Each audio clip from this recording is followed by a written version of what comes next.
નમસ્કાર વિદ્યાર્થી મિત્રો, આજના વિડીયોની અંદર આપણે ધોરણ 5 વિષય ગણિતનું પ્રથમ પરીક્ષા 2000 મોસ્ટ એમપી પેપરનું સોલ્યુશન કરીશું. તો પ્લીઝ મિત્રો વિડીયોને અંત સુધી જરૂરથી જોજો. તમારે કઈ રીતના દાખલા પૂછાઈ શકે છે એ સંપૂર્ણ ચર્ચા આપણે આજના વિડીયોની અંદર કરીશું. તમારા બીજા મિત્રોને શેર કરો અને આવા ઉપયોગી વિડીયો માટે આપણી ચેનલને સબસ્ક્રાઈબ કરજો. મિત્રો જો ટોટલ તમારે 40 ગુણનું પેપર આવશે, જેમાં આ રીતના દાખલા આવી શકે કે અંકોમાં લખવાનું છે. અંકોમાં લખવાની સંખ્યા 4,05,089. તો એની સામે જે લખેલો છે એનો સાચો જવાબ છે. બીજો પ્રશ્ન છે, એકની સ્થાન કિંમત જણાવો. તો એક કયા સ્થાનમાં છે? એકમ, દશક, 100, 1000 અને 10,000. તો શું થશે એની સ્થાન કિંમત? 10,000. ઓકે. પછી આ રીતના દાખલા આવશે. ભાવનાબેન દરરોજ 25 લીટર દૂધ ભરાવે છે. તો જૂન 2024ના માસમાં તેમણે કેટલું દૂધ ભરાવ્યું હશે? રોજનું 25 લીટર ભરાવે છે, તો જૂનમાં કેટલા આવે? પહેલાં તો 30 દિવસ. તો 25 × 30 એટલે 750 લીટર બંનેનો ગુણાકાર થાય, દૂધ ભરાવ્યું હશે. બીજો છે, એક છકડો રિક્ષા 1 કલાકમાં 12 કિલોમીટર અંતર કાપે છે. તો 660 કિલોમીટર અંતર કાપવા માટે તેને કેટલો સમય લાગશે? તો તમારે 660 કિલોમીટરને 12 વડે ભાગવાના. તો જવાબ આવશે 55 કલાક. ત્રીજો, એક ટ્રેક્ટર એક ફેરામાં 750 કિગ્રા કેરીનું વહન કરે. તો આવા 9 ફેરામાં તે કેટલા કિગ્રાનું વહન કરે? તો 750 × 9 કરવાના. ઓકે. તો જે જવાબ આવે એનો જવાબ થશે. પછી પ્રશ્ન 2 જો આપેલ છે, તમને મૂળાક્ષરોમાં દર્શાવેલ ખૂણાના આધારે ખાલી જગ્યા પૂરવાની છે.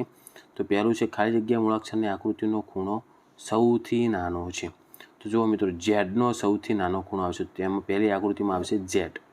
પછી બીજી આકૃતિ, બીજો પ્રશ્ન કે મૂળાક્ષરની આકૃતિમાં ખૂણો રચાતો નથી. તો એમાં ઓ આવશે, કારણ કે ઓમાં 0 ગોળ વર્તુળ બને છે, એમાં કોઈ ખૂણો બનતો નથી.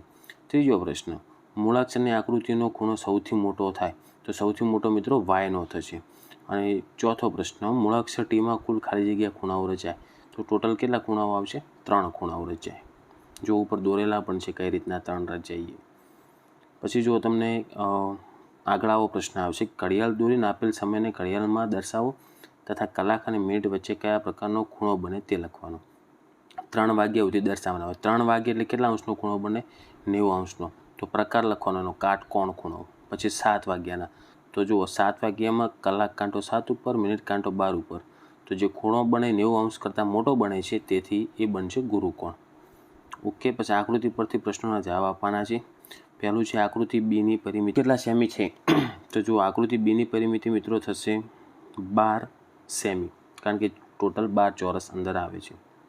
બીજો, આકૃતિ ડીનું ક્ષેત્રફળ કેટલા ચોરસ સેમી છે? તો આકૃતિ ડીનું ક્ષેત્રફળ થશે મિત્રો 4 ચોરસ સેમી. ઓકે. સામે જવાબ લખેલો છે. ત્રીજો, કઈ બે આકૃતિઓની પરિમિતિ સમાન થાય? તો એ અને બી બંનેની પરિમિતિ સમાન થાય. કઈ બે આકૃતિઓનું ક્ષેત્રફળ સમાન થાય? તો સી અને ડી આ બંને આકૃતિઓનું ક્ષેત્રફળ સમાન થશે. પછી તમારે છાંયાંકિત આકૃતિ કયો અપૂર્ણાંક દર્શાવે ને તે લખવાનું. તો ટોટલ 3 ભાગ છે, એમાંથી 1 ભાગ છાંયાંકિત, તો 1/3. એવી રીતના બીજી આકૃતિમાં ટોટલ 5 ભાગ છે, 2 ભાગ છાંયાંકિત એટલે 2/5. પછી માગ્યા મુજબ જવાબ લખવાના છે કે 30 રૂપિયાનો 1/3 ભાગ એટલે કેટલા રૂપિયા થાય? તો 30 × 1/3 કરો એટલે કેટલા થાય? 10. કેટલા કિગ્રાનો 1/8 ભાગ? 25 કિગ્રા થાય. તો 25 8ને 25 વડે ગુણી નાખવાના, તો કે 200. પછી ત્રીજો, 160 લીટરનો 1/16 ભાગ એટલે કેટલા લીટર થાય? તો 160 × 1/16 એટલે 16 × 160 એટલે 10 લીટર આવશે. ચોથું, એક દિવસનો 1/4 ભાગ એટલે તો ટોટલ કેટલા કલાક આવે? 24. 24/4 એટલે કે 6 કલાક. પછી આગળ દર્પણ આકારો પૂર્ણ કરવાના છે. એની સામે કેવો દોરવાનો? તો જો મેં દોરેલા છે એ રીતનું એ દોરવાનો. બીમાં આ રીતનું દોરી નાખવાનું. રેડી? પછી તમારા આકૃતિના સરખા ભાગ થાય ને એ રીતના તૂટક રેખા દોરવાની. તો જો વચ્ચે સરખો ભાગ આ રીતનો થશે, બીમાં આડો થશે વચ્ચે સરખો ભાગ. ઓકે. પછી છઠ્ઠો, 36ના અવયવ લખવાના. તો 1 આવે, 2 આવે, 3, 4, પછી 6 આવશે, પછી 9 આવશે, 12 આવશે અને 18 આવશે, અને છેલ્લે આવશે 36. ટોટલ આ બધા એના અવયવો થશે. બીજો, 13ની પ્રથમ 4 અવયવ, મતલબ 13નો પ્રથમ 4 સુધી ઘડીઓ બોલવાનો. એક તો 13 × 13 આવશે, બીજો 13 × 2 = 26 આવે, 13 × 3 = 39 અને 13 × 4 = 52.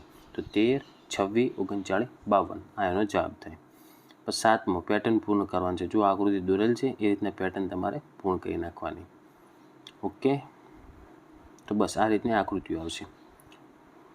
તો મિત્રો આ હતું આપણે ધોરણ 5 વિષય ગણિતનું પ્રથમ પરીક્ષા મોસ્ટ એમપી પેપર. તો આશા રાખું છું મિત્રો કે વિડીયો તમને ઉપયોગી બન્યો હશે. વિડીયોને લાઇક કરી દો. આવા ઉપયોગી વિડીયો માટે આપણી ચેનલને સબસ્ક્રાઈબ કરજો. તમારા બીજા મિત્રોને શેર કરજો. અને જેટલા પણ વિદ્યાર્થીઓને પરીક્ષા આપવાની છે એ દરેક વિદ્યાર્થીને મારા વતી એક્ઝામ માટે બેસ્ટ ઓફ લક. હવે મળીશું મિત્રો આપણે નેક્સ્ટ વિડીયોમાં. Thank you so much for watching my videos. Thank you so much.